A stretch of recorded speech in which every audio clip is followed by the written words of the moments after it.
So hello guys, welcome back to the channel. मैं गया था कल स्पाइडरमैन देखने और भाई साहब क्या ही मूवी है। हाँ, स्पाइडरमैन की सारी मूवीज थोड़ी सी अलग होती हैं, but this one is more, I say कि इमोशनली ज़्यादा मैच्योर थी, ज़्यादा डेंस थी। बहुत सारे इमोशंस थे इसमें। और जिस हिसाब से पहले की स्पाइडरमैन मूवीज़ हैं इस सीरीज़ की, टॉम हॉलैंड वाली, उसमें से सबसे ज़्यादा इमोशनल मूवी है ये। बाकी अगर इसको मेरे को दूसरे स्पाइडरमैन मूवी से कंपेयर करना पड़े तो मैं एंड्रयू गारफील्ड वाली स्टोरी से कंपेयर करना चाहूँगा, जहाँ पे इसकी गर्लफ्रेंड मर जाती है लेकिन यहाँ पे इसकी गर्लफ्रेंड जिंदा रहती है, बट इसकी मेमोरी जा चुकी होती है। We all know why, because अगर तुम्हें नहीं पता है तो तुम दूसरी मतलब पहली स्पाइडरमैन मूवी टॉम हॉलैंड वाली जाके देख सकते हो। सो बात करते हैं आगे, मुझे इसमें क्या अच्छा लगा। मुझे इसमें इमोशनल जितने भी पार्ट थे बहुत अच्छे से हिट किए, बहुत मज़ा आई देखने में। एंड सीरियसली बता रहा हूँ, अगर तुम्हें कभी प्यार हुआ है या फिर तुम्हारा कभी ब्रेकअप हुआ है तो तुम बहुत अच्छे से रिलेट कर पाओगे, क्योंकि वो जो साइकिल है, कोई मिलता है उसके बाद छोड़ के चला जाता है, लेकिन यहाँ पे पूरा ट्विस्टेड है। लाइक छोड़ के गया नहीं है, वो भूल ही गया है because of the spell. And मतलब it hits, like it's hit on the point, अगर तुम कभी मतलब रहे हो तो रिलेशनशिप में।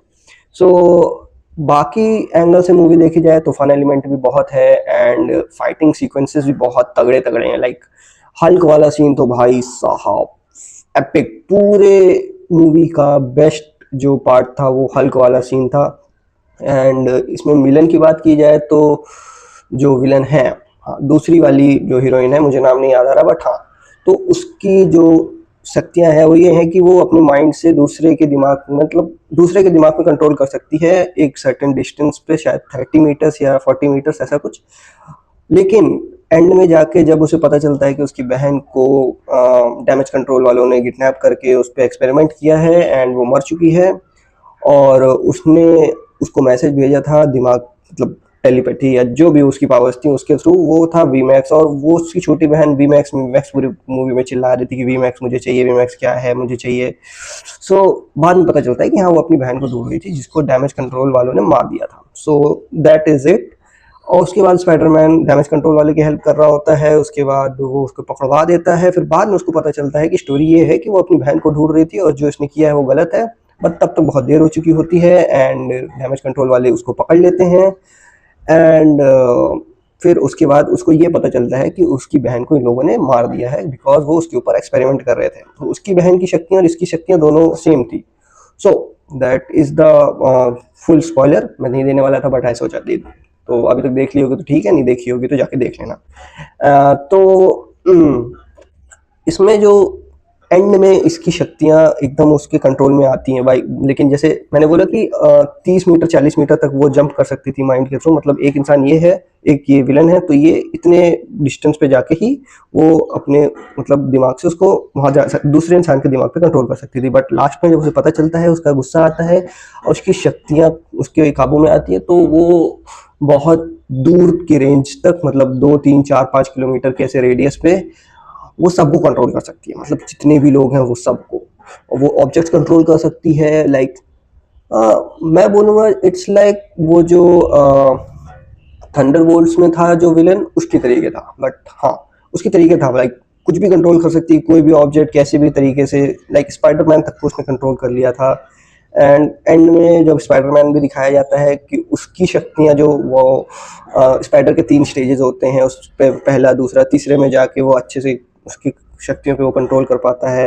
और मतलब अपनी शक्तियों से वो जूझ रहा होता है, तो उसने एक चिप बनाई होती है जिससे वो अपनी कुछ शक्तियों को कंट्रोल करता है। बट एंड में जाके वो चिप निकालता है और वो अपनी पावर्स को कंट्रोल में करता है। एंड भाई साहब उसकी जो पावर अनलीश होती है नेचुरल स्पाइडर की, इट्स अमेजिंग भाई साहब। मतलब डैमेज कंट्रोल वालों ने उसके स्पाइडर्स तक का जो है तोड़ निकाला था, ठीक है।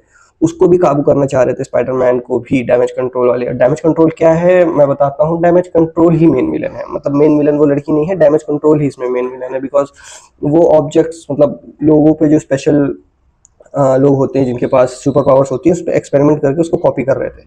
सो हाँ, वो मेन विलन यहाँ पे डैमेज कंट्रोल है।